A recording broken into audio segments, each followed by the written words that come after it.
ఏంటి bro 1 year gym membership కి 1 month free zumba classes 3000 rupees worth free salon services కాకుండా కాంప్లిమెంటరీగా gym bag కూడా ఇస్తున్నారా? అది కూడా 40% ఆఫ్ తోనా? సూపర్ ఆఫర్ కదా.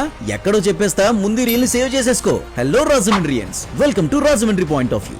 ర్యాపో ఫిట్నెస్ వాళ్ళు 2nd యానివర్సరీకి అదిరిపోయే ఆఫర్స్ పెట్టారు. వీటితో పాటు మీకు పర్సనల్ ట్రైనింగ్ కూడా కావాలనుకుంటే కూడా 40% ఆఫ్ ఇస్తారు. This is the best time to sign in to your fitness journey. కానీ ఈ 20th ఆగస్ట్ వరకే ఈ ఆఫర్ ని రన్ చేస్తున్నారు. అలాగే వీళ్ళు 2nd యానివర్సరీ సందర్భంగా champions 3K run competition and giveaways కూడా రన్ చేస్తున్నారు. గివ్ అవేస్ లో T shirts, medals, certificates and morning snacks include అయి ఉన్నాయి. అండ్ కాంపిటీషన్ విషయానికి వచ్చేసరికి వీళ్ళు టాప్ 2 టాప్ 3 విన్నర్స్ ని కన్సిడర్ చేసి ఆపేయకుండా టాప్ 5 మెంబర్స్ ని విన్నర్స్ లా డిక్లేర్ చేసి బెస్ట్ ప్రైజెస్ ఇస్తున్నారు. ఫస్ట్ విన్నర్ కి 10,000 cash prize and gym bag. Remaining prizes అన్ని డిస్క్రిప్షన్ లో పెడుతున్నాను. ఈ 3K రన్ ఈ 18th August Sunday morning 6 AM కి స్టార్ట్ అవుతుంది. టాలెంట్ ఉండి ప్రూవ్ చేసుకోవడానికి ఇది బెస్ట్ ఆపర్చునిటీ. లేట్ చేయకండి. 3K రన్ స్లాట్ ని బుక్ చేసుకోవడానికి 15th ఆగస్టే last date and registration amount just 299 మాత్రమే. అడ్రస్ వచ్చేసి Lalitha towers opposite Priyanka gardens, Gandhipuram, Rajahmundry. Phone numbers screen మీద పెడతా. ఏమైనా డౌట్స్ ఉంటే కాంటాక్ట్ చేయండి. And do follow Rajahmundry point of view.